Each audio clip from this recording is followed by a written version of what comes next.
Dub them E's, everybody. This is the Mark Weber from MVP Sports Nation, doing a little bit of an NFC North preview of a team I certainly love, the Chicago Bears. I got a lot to talk about with the Chicago Bears, but I'm going to keep this fairly brief and kind of streamline it because we got a whole podcast about the NFC North if you want to check that out.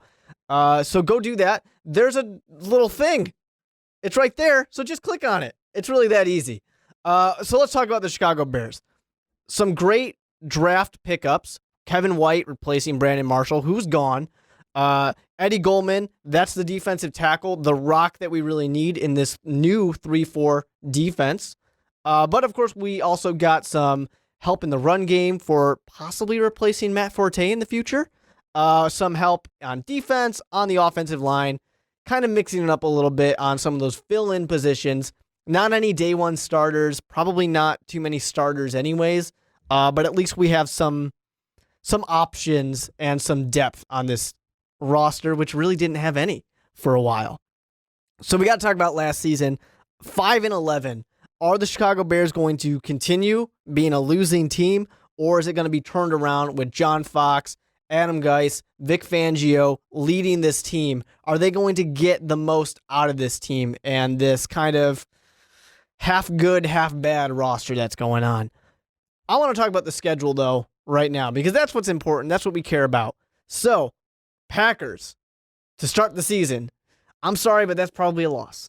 It pains me to say that at Chicago, the Bears probably won't beat the Packers, but it has to be said.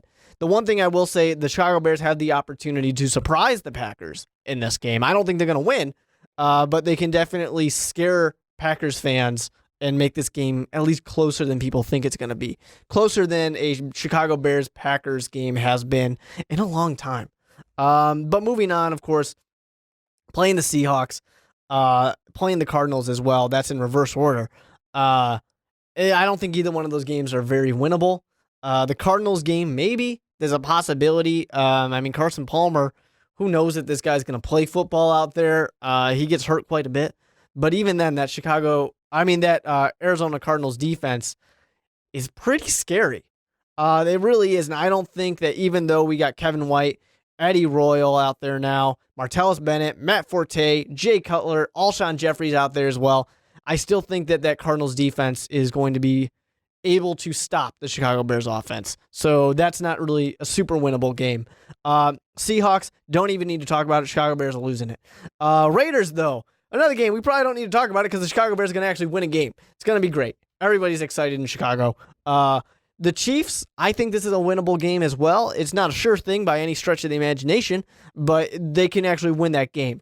Now, when it comes to the Lions and the Vikings, these are two games coming up here where they're going to play these teams, of course, twice in the division. I think these are both split type of situations. Win at home, lose on the road. I'd say that's a pretty fair assessment. Moving on to the Chargers, I'm not too confident about it. Those of you who know me, I know I'm a Bears fan, but apparently I'm a huge Chargers fan too. I definitely have a lot of faith in the San Diego Chargers. But the Rams, I think that's a winnable game. Broncos, if you've been listening to the Onside Kick podcast, you know I'm not really feeling the Broncos right now. I think we're going to start seeing them fall off, even though they have the one and only Peyton Manning out there. I still think they're going to be falling off a little bit. That might be the one surprise game that the Chicago Bears can win in this season. Packers, like I said, don't need to talk about the Packers. 49ers, Bears can beat the 49ers. The Bears can beat the Redskins. Vikings were still in the split territory here. With the Buccaneers coming up, I think the Chicago Bears can easily beat the Buccaneers. The Buccaneers are not a very good team. Jameis Winston, I'm not 100% sure how I feel about him. I think he can do good things. We're not going to see a Cam Newton. We're not going to see a Sam Bradford rookie year. But I think we can see some good, promising things out of him. With that being said, though, week 16, I think the Chicago Bears can easily beat Lovie Smith, former head coach of the Bears, 2 coaches ago. I think they can beat them. No problem. And then we closed out with the Lions. I'm not sure how I feel about that. It is the home game. And I said those splits give the home games to each team. So maybe the Chicago Bears can actually feel good about the way things are going. But when it comes to the Jay Cutler conversation, there's a possibility Jay Cutler might not be starting this game if A, injury, B, the Chicago Bears are sitting there at 3 wins, and we only have a few games left. Is there a point to starting Jay Cutler? Should we see what we have in David Fales? Because, he's probably going to be the backup quarterback. I don't believe in Jimmy Clausen, and you shouldn't either. So I don't know. I really don't know about that. I don't want to get too much into the depth chart because we did talk about it on the podcast. Once again, go check that out, our NFC North preview. But the things that do need to be talked about, the 3-4 defense, who really is going to be a linebacker and who's going to be a defensive end? That's going to be a huge question.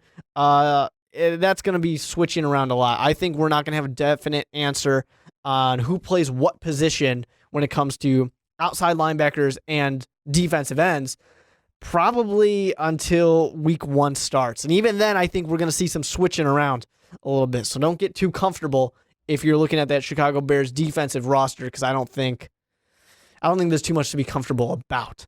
The one thing I will say about the defense, though, better than you expect. That's not saying too much because the defense, I don't think anyone's expecting much of anything. But it will be better than you expect. Fairly below average to average. I think that's a fair assessment to make about the Chicago Bears' new 3-4 defense. Last little notes here. This coaching staff is fantastic. One of the best coaching staffs ever on the Chicago Bears roster. I think I feel fine about Ryan Pace, the new GM. I'm okay with Jay Cutler. He's old. He's our stopgap right now. I don't believe that Jimmy Clausen or David Fales are the quarterback of the future.